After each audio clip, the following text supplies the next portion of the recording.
Welcome back, students. This is 11th Physics, Unit 5, Motion of the Systematic Particles and Rigid Body.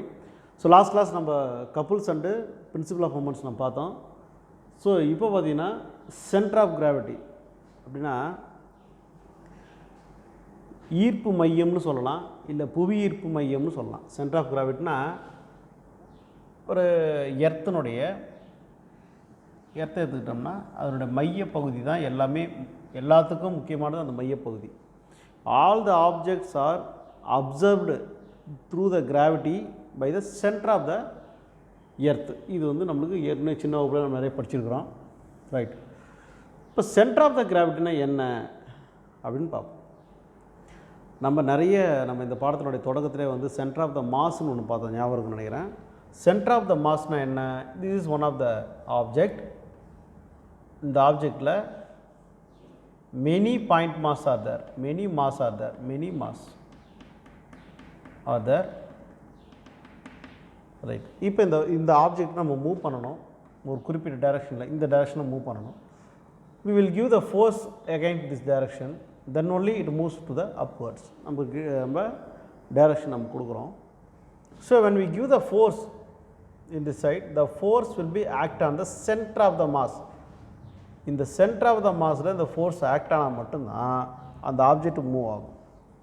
சரி sir, அதுக்கு என்ன சம்மந்தம், ஏன் அங்கே கொண்டாடுறீங்க அப்படின்னு கேட்பீங்க. ஏன்னா இதுவும் சென்டர் ஆஃப் த மாஸ் மாதிரி தான். இந்த mass due to the gravity, நம்ம இங்கே என்ன சொல்லுவோம், இந்த கான்செப்டில் there is a mass. The whole object will be moving in the translatory motion by the force given to the centre of the mass. அப்போ நம்ம சென்டரில் கொடுக்கும்போது இந்த அப்படியே மூவ் ஆகுதுன்னா எல்லா மாஸும் இந்த ஃபோர்ஸை ஏற்றுக்கும். இந்த எல்லா மாஸ் சரிசமாக இந்த ஃபோர்ஸை ஏற்றுக்குதுன்னு அர்த்தம். ஸோ இப்போ கரெக்டாக சென்டரில் அந்த ஃபோர்ஸ் கொடுக்கலன்னு சொன்னால் சில பாயிண்ட் மாஸ் அந்த ஃபோர்ஸை ஏற்றுக்கலை, அதனால் ஒன்று இப்படி மூவ் ஆகும், இல்லை இப்படி மூவ் ஆகும், சரியான டைரெக்ஷனில் போகாது.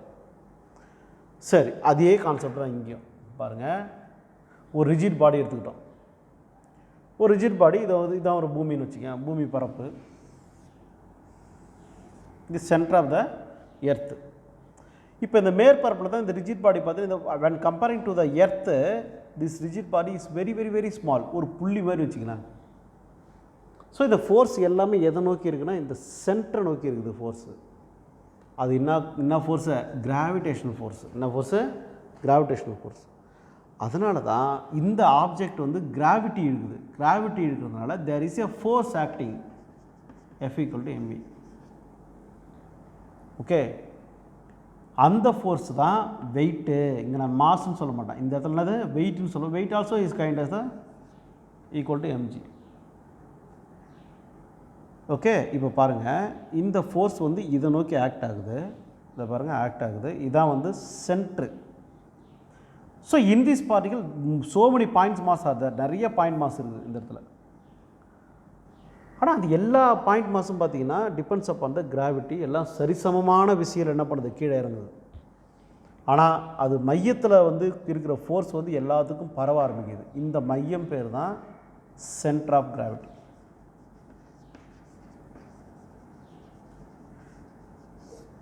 அதாவது ஈர்ப்பு மையம் அல்லது புவி ஈர்ப்பு மையம்னு சொல்லுவோம், ரைட். சரி, எதுக்கு சார் இப்போ நம்ம எர்த்தை கம்பேர் பண்ணுறோம் அப்படின்னா, நம்ம லாஸ்ட் கிளாஸ்லாம் பார்த்தது ஒரு ஆப்ஜெக்ட்டுக்கு நம்ம ஃபோர்ஸ் கொடுக்குறோம்போது அது ரிஜிட் ஆப்ஜெக்ட் எப்படி வேணாலும் எந்த வடிவத்தில் வேணாலும் இருக்கும். ஒரு பக்கம் உள்வாங்கியிருக்கும், ஒரு பக்கம் வெளிவாங்கியிருக்கும், நம்ம எந்த பக்கம் வேணாலும் இருக்கலாம். So we can give the force to the whole object, then only it moves. அப்போ அந்த ஃபோர்ஸ் கொடுக்கும்போது அந்த ஒவ்வொரு மாஸுக்கு தகுந்த மாதிரி கொடுத்தோம், நம்ம தான் ஃபோர்ஸ் கொடுத்தோம். ஆனால் இந்த ஃபோர்ஸ் கிராவிடேஷனல் ஃபோர்ஸ்ன்றதுனால தான் நம்ம எர்த்தை டிமாண்ட் பண்ணி எடுத்துக்கிறோம். ஏன்னா கம்பேர் பண்ணும்போது இந்த எர்த்தை விட இது ரொம்ப ரொம்ப ரொம்ப ஒரு சாதாரண பார்ட்டிகல், சின்ன பார்ட்டிகல். சரி பாருங்கள், இந்த ரிஜிட் பாடியில் கிட்டத்தட்ட நான் சொன்னேன் பாயிண்ட் மாஸ் நிறைய இருக்குன்னு சொன்னேன். இங்கே ஏகப்பட்ட பாயிண்ட் மாஸ் இருக்குது. இப்போ இதெல்லாம் ஒரு பாயிண்ட் மாஸ் தான், இதெல்லாம் ஒரு பாயிண்ட் மாஸ் தான். நம்ம ஒரு சிலது மட்டும் நம்ம எடுத்துக்கணும் பாயிண்ட் மாஸ். இங்கே ஏகப்பட்ட எல்லா பாயிண்ட் மாஸுடைய ஃபோர்ஸு பார்த்திங்கன்னா கிராவிட்டியை பொறுத்து தான் இருக்கும். அப்போ பொதுவாக ஒரு சென்டர் பாயிண்டில் இருந்தால் W எடுத்தாச்சு weight. So but all the weights W1, W2, W3, W4 இந்த மாதிரி ஒவ்வொரு பாயிண்ட் மாஸுக்கும் ஒவ்வொரு வெயிட். என்ன சார் பாயிண்ட் மாஸ்ன்றீங்க வெயிட்ன்றீங்க, அப்போ மாசு வெயிட் ஒன்றா இல்லை. இங்கே கிராவிட்டி நடக்கிறதுனால வெயிட்டுக்கான ஃபார்முலா என்ன சொல்லுவீங்க? சின்ன வயசில் படிச்சிருப்பீங்க. மாஸ் இன்ட்டு கிராவிடேஷனல் ஃபோர்ஸ் தான் அது வெயிட். அதனால தான் இந்த ஃபார்முலா உங்களுக்கு எழுதணும். இங்கே ஒரு ரிஜிட் பாடிக்கு இங்கே மாஸ் தான் இருக்குது, பாயிண்ட் மாஸ் தான் இருக்குது, இது பாயிண்ட் மாஸ் தான். இப்போ நம்ம நிற்கிறோம், நம்மளுடைய மாஸ் போட்டோம்னா நம்ம கிராவிட்டியில் நிற்கிறோம். ஸோ அதனால் நம்மளோட வெயிட்டு தான் சொல்லுவோம், மாஸ்ன்னு சொல்ல மாட்டோம், due to the gravity. So students இப்போ பாருங்கள், அதனால் வந்து ஒரு ரிஜிட் பாடியில் நிறைய பாயிண்ட் மாஸ் இருக்கும். அதில் வந்து பார்த்திங்கன்னா இந்த பாயிண்ட் மாஸில் இந்த கிராவிடேஷனல் ஃபோர்ஸ் நிறைய ஆக்ட் ஆகும் towards the centre of the earth. அதுதான் சொல்கிறேன், இங்கே ஒரு சின்ன துகள் இருக்குதுன்னா இது எல்லாமே சென்டர் பொசிஷன் நோக்கி தான் வரும், கிராவிட்டி உள்ளது தான் எடுக்கும். சரிங்க, இப்போது இதனோட ரிசல்டன்ட் ஃபோர்ஸ் எப்படி சார் இருக்கும் அப்படின்னா அதுதான் சென்டர் பாயிண்ட். இதுதான் ரிசல்டன்ட் ஃபோர்ஸ், அதாவது தொகுபயன் விசை, தமிழில் வந்து தொகுபயன் விசைன்னு சொல்லுவாங்க. ஸோ இது எல்லா பாயிண்ட் மாஸுக்கும் பொதுவான ஒரு விசை யார்? இவர் தான், பொதுவான விசை இவர் தான். ஸோ அதனால தான் இந்த ரிசல்டன்ட் வந்து எஃப் இஸ் இந்த சென்டர் பாயிண்ட்னு சொல்கிறாங்க. அடுத்து பாருங்கள், இந்த பாயிண்ட்டு தான் நம்ம சென்டர் ஆஃப் கிராவிட்டி அப்படின்னு சொல்கிறோம். வார்த்தையில் நீங்கள் அர்த்தம் புரிஞ்சுக்கணும், கிராவிட்டினாலே அது எர்த்து தான், வேறு எதையுமே நம்ம கிராவிட்டி எடுத்துக்க முடியாது. நம்ம வந்து இன்னும் மற்ற பிளானட்ஸ்லேயோ மற்ற ஸ்டார்ஸ்லேயோ கூட நம்ம இல்லை, நம்ம பிளானட்டில் இருக்கக்கூடிய அந்த கிராவிட்டி தான். அப்போது ஒவ்வொரு பொருளுடைய ஈர்ப்பு விசை எதை பொறுத்தமையும் மையத்தை பொறுத்தமையும் அப்படி தான் சொல்கிறாங்க. நான் நிற்கிறேன், இப்போ நான் வந்து ஒரு பொருளை தூக்கி பெரிய டேபிளை கீழே போகிறேன்னு சொன்னால் அந்த ஈர்ப்பு விசை வந்து அந்த சர்ஃபேஸில் எல்லா இடத்துலையும் தான் அந்த ஈர்ப்பு விசை இருக்கும். ஆனால் அதுக்கான பொதுவான ஒரு விசை ஒன்று மையத்தில் இருக்கும் அப்படின்றாங்க. அதுக்கு ஒரு எக்ஸாம்பிள் நம்ம பார்ப்போம். இப்போ பாருங்கள், ஸோ இந்த பாயிண்ட்டு தான் வந்து சென்டர் ஆஃப் த கிராவிட்டின்றோம். அந்த ஒரு கண்டிஷன் கொடுத்தோம் with respect to earth. So இந்த கான்செப்ட் ஃபுல்லாகவே வித் ரெஸ்பெக்ட் டு எர்த்து அப்படின்னு சொல்கிறோம். ஸோ பூமியினுடைய தன்மையை பொறுத்து, நம்மளுக்கு பூமின்னு நினச்சாலே கிராவிட்டி தான் ஞாபகம் வரும். ஸோ அதனால தான் நான் உங்களுக்கு ஆரம்பத்திலே அதை வந்து பிரித்து காட்டினேன். ஒரு ஆப்ஜெக்டில் என்ன இருக்கும், அங்கேயா நான் மாசுன்னு ரெப்ரசென்ட் பண்ணோம், இங்கேயே நம்ம வெயிட்டுன்னு ரெப்ரசென்ட் பண்ணுறதை உங்களுக்கு உணர்த்துனதுக்காக தான் இந்த விஷயத்தை நான் சொன்னேன். சரி, இப்போ சென்டர் ஆஃப் கிராவிட்டிக்கு ஒரு டெஃபினேஷன் கொடுக்குறாங்க பாருங்கள். Centre of gravity of a body, ஒரு ஆப்ஜெக்டினுடைய மைய ஈர்ப்பு விசை எப்படி இருக்கும் அப்படின்னா, at which the entire weight of the body act irrespective of the motion and orientation of the body. மொத்த ஆப்ஜெக்ட், இந்த மொத்த ஆப்ஜெக்ட்டும் வந்து பார்த்திங்கன்னா ஒரே நேரத்தில் ஈர்ப்பு கொடுக்கும். அப்போ என்னென்னா இங்கே கொடுக்குற விசை வந்து பரவலை, நல்லா புரிஞ்சுக்கணும். இங்கே மட்டும்தான் ஃபோர்ஸ் நடக்குது, இங்கே மட்டும்தான் கிராவிட்டி இருக்குது, இப்போ இங்கே மட்டும்தான் கிராவிடேஷன் ஃபோர்ஸ் இருக்குதுலாம் கிடையாது, புரியுதா? எல்லா இடத்துலையும் இழுக்குது. பட் அதுக்கான ஒரு மையப்பகுதின்னு ஒன்று இருக்கும், ரிசல்ட்னு ஒன்று இருக்கும், அதுதான் நான் வச்சுருக்கோம். ஆனால் நம்ம இந்த இடத்துல பாருங்கள், ஒரு டேபிளை தள்ளனா கூட இவ்வளோ பெரிய டேபிள் நம்ம தள்ளுறோன்னா எங்கே ஒரு ஆள் தள்ளணும், எப்படி தள்ளுவீங்க? இங்கே பிடிச்சி தள்ள முடியுமா? இல்லை இந்த பக்கம் கொடுக்க முடியுமா? இல்லை, சென்டர் பகுதி நோக்கி தான் நம்ம கொடுப்போம். அதுதான் அப்படியே நகரும். இவனை நகர்த்தி பாருங்கள். சப்போஸ் நம்ம இங்கே ஃபோர்ஸ் கொடுத்தாலோ அந்த பொருள் இந்த பக்கம் நகராது, இப்படி தான் போகும். இங்கே ஃபோர்ஸ் கொடுத்தோன்னா இப்படி தான் போகும். இதையும் கம்பேர் பண்ணிக்கணும். இப்படி ஃபோர்ஸ் கொடுக்கும்போது மற்ற மாசு வந்து அந்த ஃபோர்ஸை வந்து ஏற்றுக்கிட்டு அக்செப்ட் பண்ணிக்கிட்டு நகரும். ஆனால் இங்கே அப்படி கிடையாது. இங்கே எப்படின்னா கிராவிடேஷன்ன்றதுனால ஒரு இந்த பெரிய மரப்பாலையை வந்து நம்ம கீழே போடுறோன்னு சொன்னால் அந்த கிராவிட்டி வந்து எல்லா இடத்துலையும் அந்த கிராவிட்டி இருக்கும்.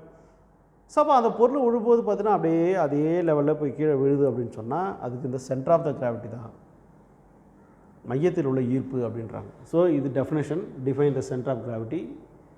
So the centre of gravity and center of the mass are coincide when the gravity is uniform axis across the body. அப்போது என்னென்னா, இப்போ இந்த சென்டர் ஆஃப் த ஆப்ஜெக்ட்னு சொல்கிறாங்களே, சென்டர் ஆஃப் த கிராவிட்டி இதுவும் சென்டர் ஆஃப் த மாஸும் எல்லாம் coincide, ஒன்றுக்கு ஒன்று இணையுது அப்படின்றான்.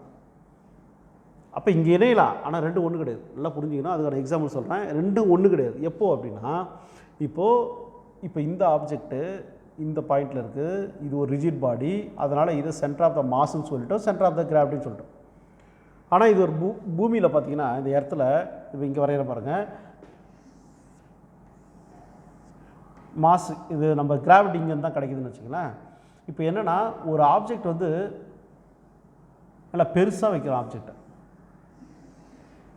அப்போ இதை கம்பேர் பண்ணி பூமிக்கிட்ட ஒரு பெருசாக தான் இந்த ஆப்ஜெக்டை உள்நோக்கி எடுத்து வைக்க முடியாது, இழுக்க முடியாது.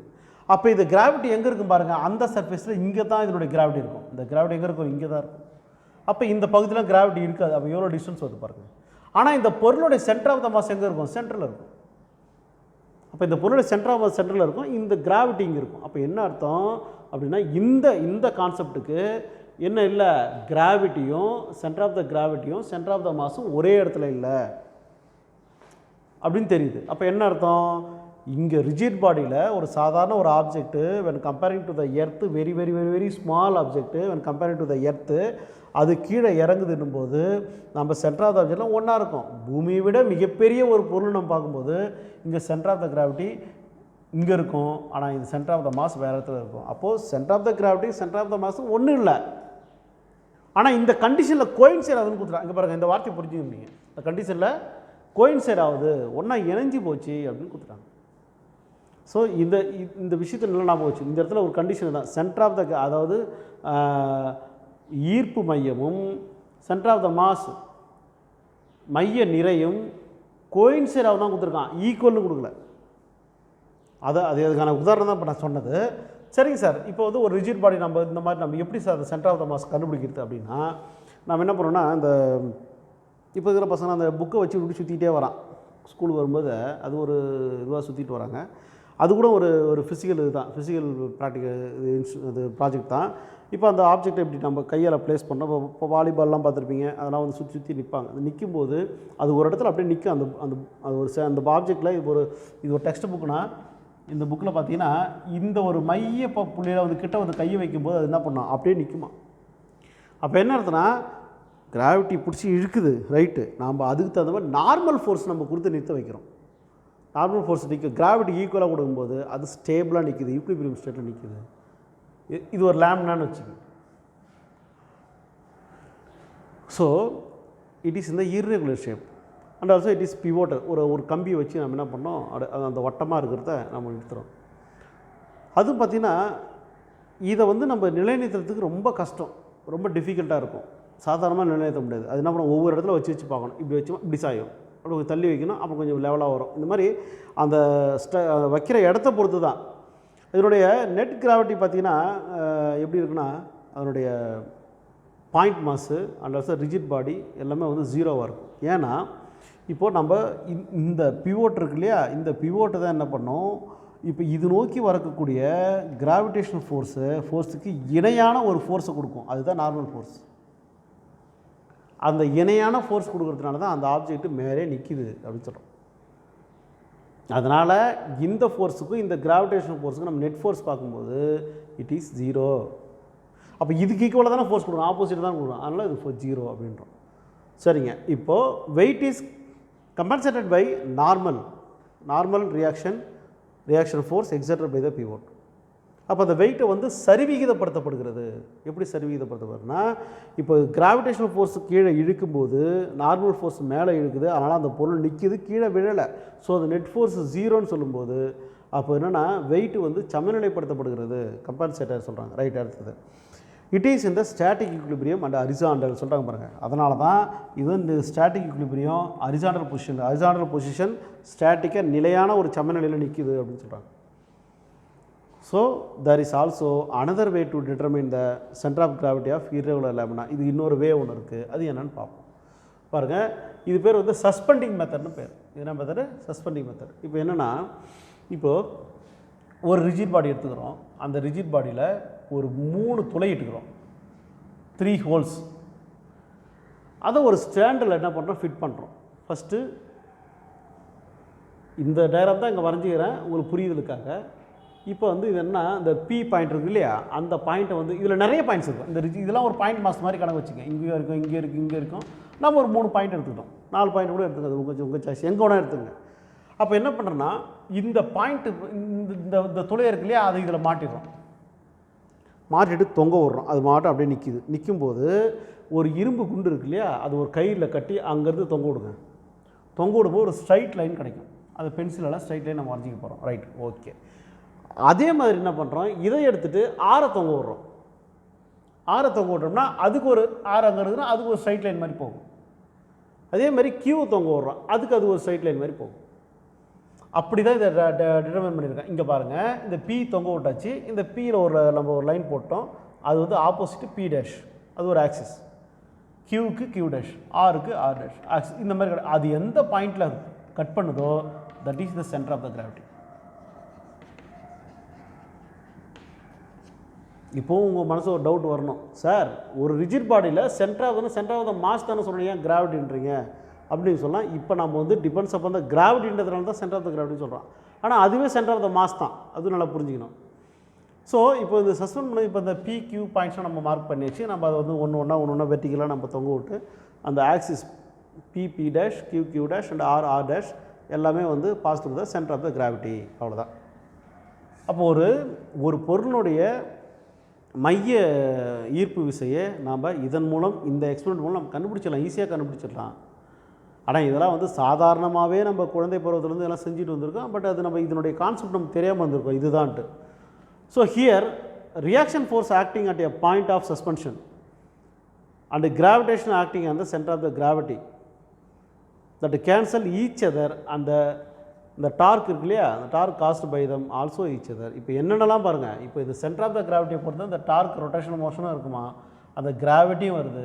ஸோ இந்த சஸ்பென்ஷனை பொறுத்து நம்ம இந்த மூணுத்தையும் நம்ம ஈஸியாக கொண்டு வந்துடலாம். ஸோ சென்டர் ஆஃப் த கிராவிட்டினா அந்த மைய அச்சு அந்த இடத்துல ஏற்படக்கூடிய ஒரு ஃபோர்ஸ் தான். அந்த ஃபோர்ஸ் வந்து கிராவிட்டியை பொறுத்து ஏற்படுறதுனால அது சென்டர் ஆஃப் கிராவிட்டின்றோம். கிராவிட்டியை பொறுத்து ஏற்படாமல் இருக்கும்போது சென்டர் ஆஃப் த மாஸ்ன்றோம். சென்டர் ஆஃப் த மாஸும் இந்த கண்டிஷனில் ஏதாவது ஒரு 1 மார்க்கில் கேட்குறாங்கன்னா சென்டர் ஆஃப் த மாஸும் சென்டர் ஆஃப் த கிராவிட்டியும் கோயின்சைட் வித் ஈச் அதர் தான் சொல்லணும் வழிய ரெண்டு ஈக்குவல்னு சொல்லவே கூடாது. இடத்துக்கு இடம் அது மாறும், கிராவிட்டி மாறும். ஆனால் சென்டர் ஆஃப் த மாஸ் ஒரு ஆப்ஜெக்டுடைய சென்டர் ஆஃப் த மாஸ் மாறாது, ஆனால் ஒரு ஆப்ஜெக்டுடைய கிராவிட்டி மாறும். ஓகே, கிளியராக புரிஞ்சிருக்குன்னு நினைக்கிறேன். தேங்க்யூ ஃபார் யுவர் வாட்சிங். Thank you children.